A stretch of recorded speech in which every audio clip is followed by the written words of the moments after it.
Hello everyone. Welcome to my channel. I am Dr. Eric Berg, and on this channel we share clear, practical, and easy-to-understand health information to help you live a healthier and better life. There's a very specific time printed on millions of seniors' nights, and that time is 3 o'clock in the morning. Not 2 o'clock, not 4 o'clock, 3 o'clock. And if it keeps happening to you, you've probably already asked your doctor about it and been told something like, "That's just part of aging." Or you've searched for it online and found the same 5 tips recycled over and over again. But today, I want to go somewhere different with this conversation, because after working with seniors for years, I can tell you with confidence that waking up at 3 a.m. is rarely random. There's a very specific time printed on millions of seniors' nights, and that time is 3 o'clock in the morning. Not 2 o'clock, not 4 o'clock, 3 o'clock. And if it keeps happening to you, you've probably already asked your doctor about it and been told something like, "That's just part of aging." Or you've searched for it online and found the same 5 tips recycled over and over again. But today, I want to go somewhere different with this conversation because, after working with seniors for years, I can tell you with confidence waking up at 3 a.m. is rarely random. It is not meaningless. And in many cases, the real reason has nothing to do with what most people assume. In fact, one of the 7 things I am going to share with you today, the one I saved for last, involves something that happens inside your body every single night that almost nobody talks about. Something invisible. Something that rarely comes up in a standard doctor's visit. And when you hear it, I think it is going to completely change the way you think about your sleep. So, stay with me through the full video because if you jump off early, you will miss the piece that may matter most. Now, before we dive in, I want you to do something right now. Think about what it feels like when you wake up at that hour. Is it a sudden jolt? Is it heat in your chest? A wave of anxiety for no reason? Or do you just open your eyes completely alert, as if someone flipped a switch? Remember that feeling because by the end of this video, you're going to understand exactly what your body was trying to tell you. My name is Dr. Franklin, and this channel is built on one belief that seniors deserve real, clear, honest information about what is happening inside their bodies. Not vague reassurances, not complicated jargon, just the truth explained in a way that actually helps. Today, we are going to go deep on one of the most common complaints I hear from adults over 60, waking up at the same time every night, usually somewhere between 2 and 4 in the morning. Here is what we are covering. 7 specific reasons your body keeps pulling you out of sleep at that hour. For each one, I will tell you what is happening physically, why it hits harder after 60, what it feels like from the inside, and most importantly, what you can actually do about it. Before we get into this, I would love to hear from you. Where are you watching from today? Drop your city or country in the comments below. I read every single one and it really helps me see who is part of this community. Let us begin. Reason 7. Your body's internal organ clock is sending you a signal. This one is something very few people in Western medicine talk about, and yet the science behind it is surprisingly solid. Your body does not run on one single clock. It runs on many clocks. Every major organ in your body has its own rhythm, its own peak hours of activity. Your heart, your lungs, your kidneys, your digestive system, they all follow a schedule.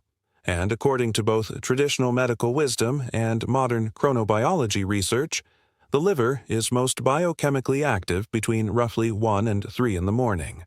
That is when your liver works hardest on its overnight jobs, filtering the blood, processing metabolic byproducts, and breaking down substances you consume during the day. Now, here is where this becomes critical for seniors. As we age, the liver's efficiency declines.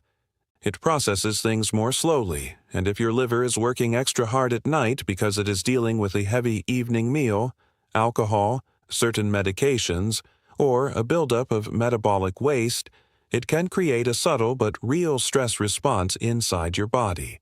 That stress response triggers a light hormonal shift, and that shift is sometimes just enough to pull you out of sleep at exactly that 2 to 3 a.m. window. Think of it this way. Imagine your body is a city and your liver is the night shift sanitation crew. During the day, the trucks are parked, but at 1 a.m. they start rolling.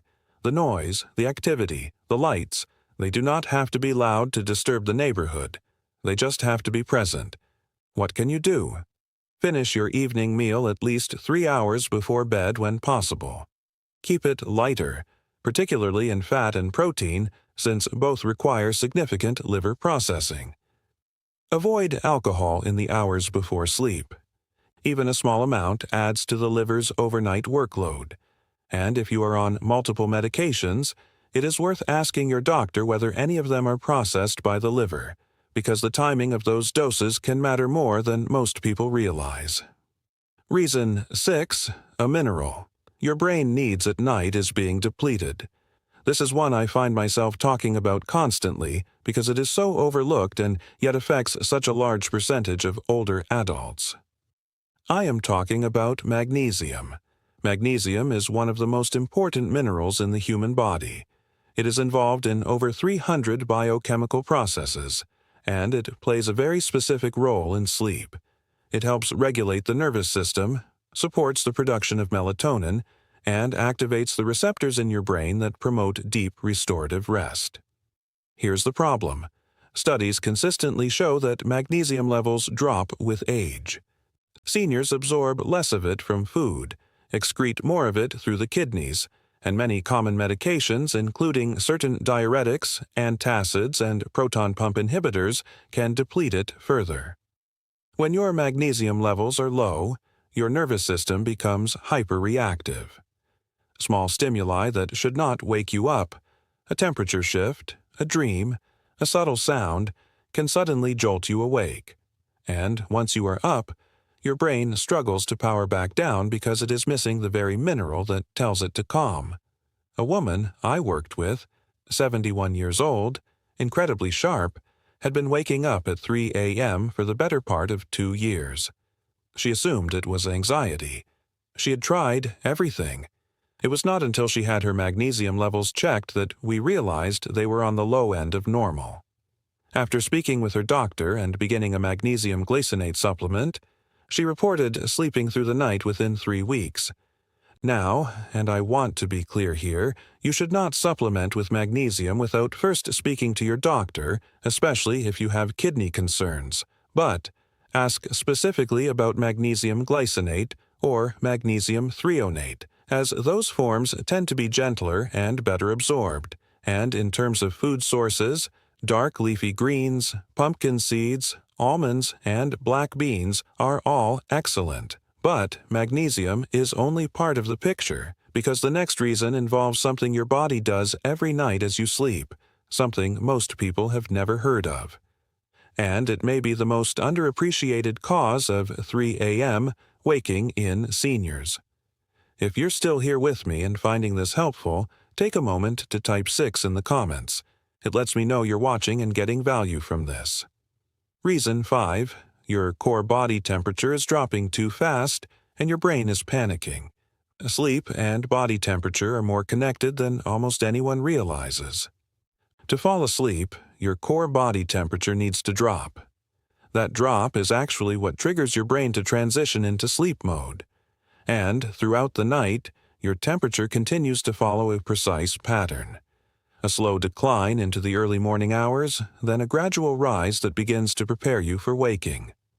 In healthy younger adults, this temperature curve is smooth and predictable. But after 60, the system becomes less precise.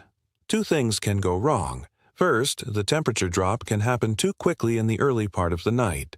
This sounds like it would help you sleep, but it actually disrupts sleep architecture and the way your sleep cycles are organized and makes the lighter stages of sleep in the second half of the night even more fragile. Second, the early morning temperature rise, the one that is supposed to help you wake up naturally around 6 o'clock or 7 o'clock a.m. can shift earlier. So instead of that rise starting at 5 a.m., it begins at 2:30 or 3, and when your core temperature starts climbing, your brain interprets that as a signal. time to wake up. This can be made dramatically worse by a bedroom that is too warm. Many seniors keep their bedrooms warmer than optimal, often because of concerns about feeling cold in the night. But a bedroom that is too warm actually fights against your body's natural overnight cooling process and can push you into lighter sleep right when you should be in your deepest rest. Here is an analogy I like. Think of your sleep as a slow cooking pot. The right temperature produces a perfect result. If the heat is too high, the cycle is disrupted. Things finish too early and spill over. The research consistently suggests a bedroom temperature between 65 and 68 degrees Fahrenheit, roughly 18 to 20 degrees Celsius, is ideal for sleep in older adults. If that sounds cold, try it for 1 week with a warm blanket and light pajamas rather than a hot room. Many seniors are genuinely surprised by the difference. If what I'm sharing is making sense, if you are starting to see your sleep in a different way, please press the like button right now. It takes 1 second, and it helps this video reach other seniors who are lying awake tonight with no idea why. And if you have not subscribed yet, do that too. I put these videos out because I genuinely believe this information saves lives. Now, let us keep going, because we are getting into the reasons most doctors never mention. Reason 4. Your gut is talking to your brain, and the conversation is happening at 3 a.m. This one surprises almost everyone, but the science on it is growing rapidly. You have probably heard of the gut-brain connection. Researchers now understand that your gut and your brain are in constant communication through a network called the gut-brain axis. This is a two-way information highway involving your vagus nerve, your immune system, and billions of nerve cells lining your digestive tract. What most people do not know is that this communication does not stop when you fall asleep. In fact, gut activity has its own circadian rhythm, and parts of it peak in the nighttime hours. When the gut microbiome, the community of bacteria living in your digestive tract, is out of balance, it can generate inflammatory signals that travel directly to the brain via that gut-brain highway. Research in the past decade has linked gut dysbiosis, which is an imbalance in gut bacteria, to disrupted sleep cycles, increased nighttime waking, and reduced time in deep sleep. And here is the connection to seniors specifically. The gut microbiome becomes less diverse with age. Antibiotic use, dietary changes, reduced physical activity, and certain medications, particularly acid reducers, all shift the composition of your gut bacteria in ways that can disrupt that nighttime gut-brain communication. The result? An increase in low-grade biological noise at night. Your brain is receiving slightly agitated signals from your gut during exactly the window, 2 a.m. to 4 a.m. MI, when your sleep is naturally lightest. Think of it as your gut sending a text message to your brain at 3 a.m. that says, "Something is off." The message might not be urgent, but your brain, in a lighter stage of sleep, picks it up and wakes you up anyway. Practical steps here include eating more diverse fiber sources, different vegetables, legumes, and whole grains, which feed beneficial gut bacteria. Fermented foods like plain yogurt, kefir, or kimchi can help reintroduce beneficial strains. And avoiding large meals and high-sugar foods in the evening reduces the fermentation activity in your gut that peaks while you sleep. This is an area where even small dietary adjustments over several weeks can make a measurable difference. If you're still here with me and finding this helpful, take a moment to type 4 in the comments. It lets me know you're watching and getting value from this. Reason 3. A silent hormonal shift is happening that your doctor may have never connected to your sleep. I want to talk about your thyroid gland for a moment, and I want to talk about it in the context of something very specific. What it does at night. Your thyroid produces hormones that regulate your metabolism, your body's energy production and consumption, and, like everything else, this system follows a circadian rhythm. Thyroid-stimulating hormone, or TSH, tends to peak in the late evening and early morning hours. This is your body's way of preparing for the metabolic demands of the coming day. In people with perfectly functioning thyroid systems, this peak is smooth and goes completely unnoticed, but millions of seniors have some degree of subclinical thyroid dysfunction, that is, meaning their levels are technically within the normal range but are not optimally balanced. And in those cases, that early morning TSH surge can become more pronounced. When thyroid hormone activity spikes at the wrong time, even subtly, it can raise your resting heart rate, increase your internal body temperature, and create a vague sense of agitation or alertness, all at 3 a.m. At the same time, adrenal hormones, particularly cortisol and adrenaline, interact closely with thyroid function. If your adrenal system has been chronically stressed, both systems can fall out of sync in a way that generates that wide-awake, heart-racing, mind-spinning feeling in the early morning hours. One man I want to tell you about, 68 years old, had been waking up every morning between 3 and 4 for over a year. His standard blood work always came back fine, but when he asked specifically for a fuller thyroid panel, including T3 and reverse T3, not just TSH, his doctor found a pattern consistent with subclinical thyroid dysregulation. After treatment adjustments, his early morning waking resolved almost entirely within 2 months. If you have been waking at 3 a.m., especially if it comes with a racing heart, inner heat, or a restless, anxious feeling you cannot explain, it is worth asking your doctor for a complete thyroid evaluation, not just TSH, a full panel, because the standard test alone can miss important patterns in older adults. Before we begin, take a second and tell me your name and where you're tuning in from. I go through the comments, and I genuinely want to know who I'm speaking to and supporting here. Reason 2. Your medications may have a schedule conflict. You do not know about this one requires me to be direct with you because it is common, it is fixable, and it is almost never discussed. Many seniors take multiple medications, and those medications were prescribed for good reasons. But medication timing, specifically when you take each drug relative to your sleep cycle, can have a profound and completely unintended impact on when you wake up at night. Let me give you a few specific examples. Certain beta blockers, which are commonly prescribed for heart conditions and blood pressure, are known to suppress melatonin production. When taken in the evening, they can directly interfere with your brain's ability to stay in deep sleep through the early morning hours. Some antidepressants, particularly SSR is taken in the morning, have their peak metabolic activity in the afternoon and evening hours, which can create a stimulating effect exactly when your brain should be winding down. Diuretics, or water pills, taken in the afternoon or evening do exactly what you would expect. They increase your urge to urinate in the exact window when you are supposed to be in your deepest sleep.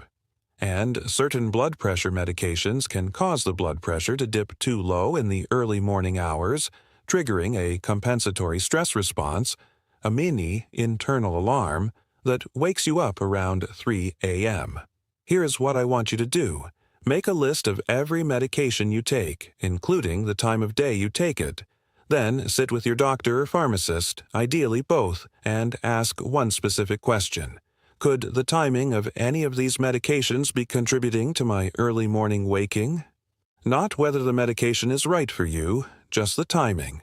In many cases, a simple shift of a dose by a few hours can dramatically change how your nights go. No new prescriptions, no major changes, just timing. And yet, it is one of the first things that gets overlooked. Reason 1.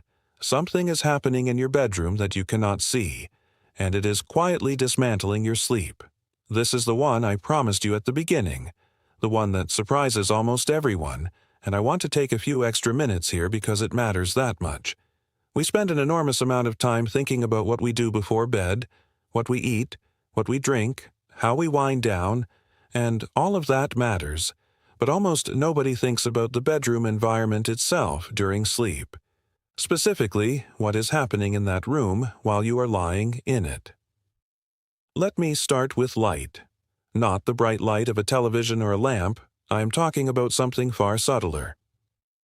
The standby light on a television, the blue glow of a cable box, the green LED on a power strip, the numbers on a digital clock across the room. Research published in peer-reviewed sleep journals has found that even low-level ambient light in the bedroom, light that you would barely register as conscious awareness, can disrupt melatonin production and increase arousals from sleep in the later stages of the night. Your eyes, even closed, contain cells called intrinsically photosensitive retinal ganglion cells. These cells detect light even when your eyelids are shut, and they signal your brain at 3 a.m. when you are in the lightest stage of sleep. That signal can be enough to tip you from light sleep into full wakefulness. Now, add to this sound. Not loud sounds, subtle, irregular sounds, a refrigerator compressor cycling on and off, a neighbor's car in the distance, the house settling, a partner's breathing pattern shifting. Your brain in the second half of the night is in an extraordinarily sensitive state. It is processing. It is near the surface. And irregular low-level sounds during this window can catch it off guard and pull you fully awake. Here's how I want you to think about this. Imagine your sleeping brain is like a very light sleeper living in an apartment. During the day, noise, light, and activity do not bother you because you are busy, engaged, alert. But at 3 a.m., the quietest moment of the night, every drip, every hum, every flicker is amplified. Your bedroom should be as close as possible a sensory blank space, dark, cool, quiet, and electronics minimized. The easiest starting point tonight: cover or turn off every LED and standby light in your bedroom. Put black electrical tape over the ones you cannot switch off. Move your phone to the other side of the room. Close the door if noise from the house is a factor. These are small changes, but remember, your sleep is most fragile in the second half of the night, and fragile things need protection, not more exposure.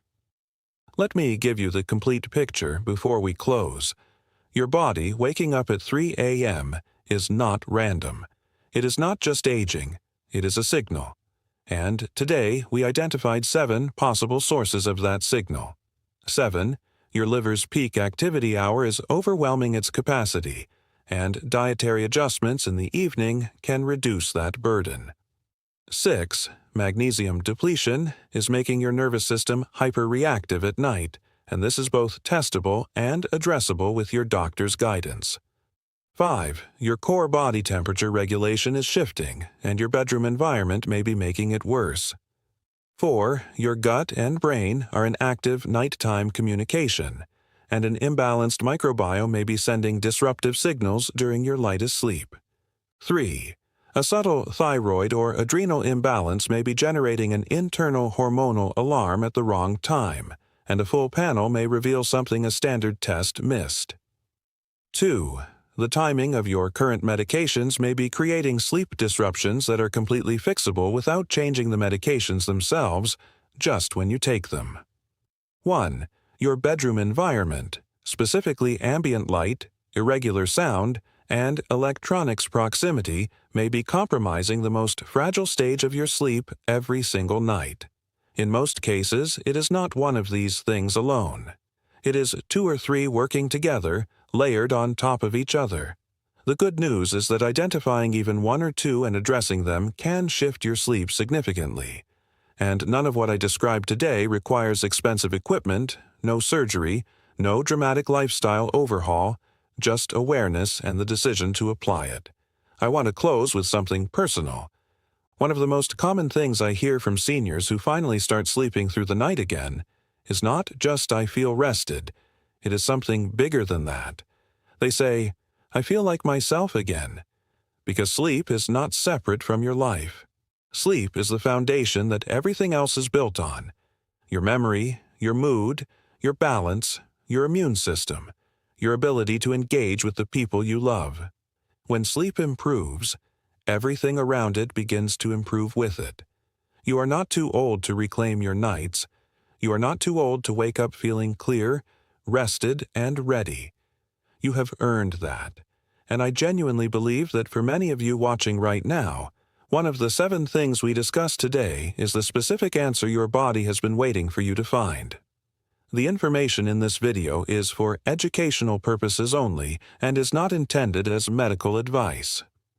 Always consult with your physician or qualified healthcare provider before making changes to your diet, supplements, or medication timing. Tonight, choose one thing, just one. Cover the LED lights in your bedroom, or ask your doctor about your magnesium levels, or shift your evening meal a little earlier. Give it a week. Pay attention. If this video helped you understand something about your body that you did not know before, please share it with one person, a friend, a spouse, a sibling, who is also losing sleep and does not know why. Sometimes the most important thing you can give someone is the right information at the right time. And if you want more clear, honest, practical health guidance for living well after 60, subscribe to Dr. Eric Berg. I am here, and I will see you in the next video.